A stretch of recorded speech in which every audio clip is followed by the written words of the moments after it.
আবারও জামাত ইসলামীর আমির নির্বাচিত হলেন শফিকুর রহমান।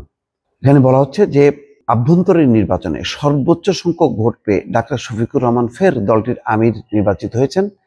তাকে 2026-28 কার্যকালের জন্য নতুন আমির হিসেবে ঘোষণা করা হয়েছে। আসলে খুব অল্প সময়ের মধ্যে ডাক্তার শফিকুর রহমান সম্পর্কে আমার তেমন ধারণা ছিল না, কিন্তু 2-3টা ঘটনা আমার একদম পুরো মনোভাব পরিবর্তন হয়েছে এরকম যে আমার কাছে মনে হয়েছে যে জামাত ইসলামীর সবচেয়ে এই মুহূর্তের যোগ্য নেতা হচ্ছেন ডাক্তার শফিকুর রহমান। আমি ওই সর্দি উদ্যানের যেই জনসভা, তাদের বিশাল সমাবেশ, সেই সমাবেশটা লাইভ ভিডিওটা দেখছিলাম টেলিভিশনে। তার প্রথমবার পড়ে যাওয়া, তারপর আবার উঠে দাঁড়িয়ে চেষ্টা করা, পড়ে যাওয়া, আবার বসে বসে থেকেও তিনি বক্তৃতা দিচ্ছেন, বলছেন যে তার দলের নেতারা যদি এমপি হন কোনো সরকারি সুযোগ সুবিধা নেবেন না। সবচেয়ে বড় কথা হলো তিনি পুরো বক্তৃতা শেষ করেছেন এইরকম অসুস্থ অবস্থায়। এইখানে পরিষ্কার বোঝাই যাচ্ছিল যে তার হার্টের কোনো সমস্যা হচ্ছে বা অন্য কোনো এই ধরনের ঘটনায় পড়ে যায় সাধারণত। কিন্তু এই যে বক্তৃতা শেষ করার জন্য তার যে প্রত্যয়, তার যে সাহস এবং দৃঢ়চেতা ভঙ্গি, যে পড়ে গেছে বা সব ছেড়ে ছুড়ে দিয়ে হাসপাতালে দৌড়ানো, এই যে যেটা নর্মালি যেটা ঘটে, তার একটা ভিন্ন চেহারা দেখলাম।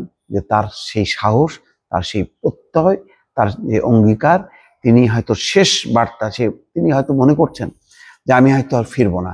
না ফেরার আগে যে বার্তাগুলি দলের জন্য, দেশের জন্য, মানুষের জন্য বলা দরকার, সেই কথা কিন্তু তিনি বলেছেন। তারপরের আরো বিস্ময়কর ব্যাপার ছিল যে ইবনে সিনাতেই তাকে ভর্তি করা হয়েছে।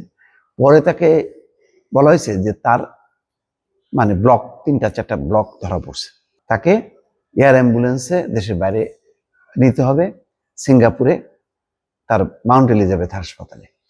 তিনি সাথে সাথে সেটা প্রত্যাখ্যান করেছেন। তিনি বলছেন যে আমি দেশের যে কোনো দেশের কোনো সর্বোচ্চ হাসপাতালে আমি ট্রিটমেন্ট করব, কারণ আমি যদি এই ট্রিটমেন্টটা দেশের বাইরে নেই তাহলে মানুষের যে বিদেশমুখী চিকিৎসা করার প্রবণতা, সেটাকেই প্রমোট করা হবে। যে দেশের মানুষ অনেক আর্থিক কারণে তারা যেতে পারে না, দেশেই চিকিৎসা নেয়, আমি কেন সেই জননেতা হয়ে আমি সেই চিকিৎসাটা দেশে নেব না। এই যে মনোভঙ্গিটা, হার্টের এই ধরনের বিষয়গুলো মানুষ জীবন মরণের সাথে তুলনা করে, তখন যত টাকা লাগে, টাকা তখন কোনো বিষয় না। ডাক্তার শফিকুর রহমানের জন্য তার এই 1, 2, 4, 5, 10 কোটি টাকা কোনো ব্যাপার ছিল না। কিন্তু তিনি এই যে একটা উদাহরণ সৃষ্টি করলেন যে হাসপাতালে তিনি চিকিৎসা নেবেন। এই 2টা ঘটনার মধ্য দিয়ে আমার কাছে মনে হয়েছে যে একটা দলের নেতার এই ধরনের দৃঢ় চেতা হওয়া উচিত, সাহসী হওয়া উচিত, দৃঢ় প্রতিজ্ঞ কমিটেড লোক হওয়া উচিত। এবং আজকে যখন নাকি দেখছি যে তিনি আবার নির্বাচিত হয়েছেন, তখন আমার মনে হয়েছে যে জামাত সঠিক কাজটি করেছে এবং জামাতের নেতারাও যারা ভোট দিয়েছেন তাকে, তারাও সঠিক সিদ্ধান্ত নিয়েছেন। কারণ আমার মতন মানুষ জামাত থেকে অন্তত 100 হাত দূরে থাকা মানুষও কিন্তু তার এই সাম্প্রতিক বক্তব্য, তার এই ভূমিকা আমাকে মুগ্ধ করেছে।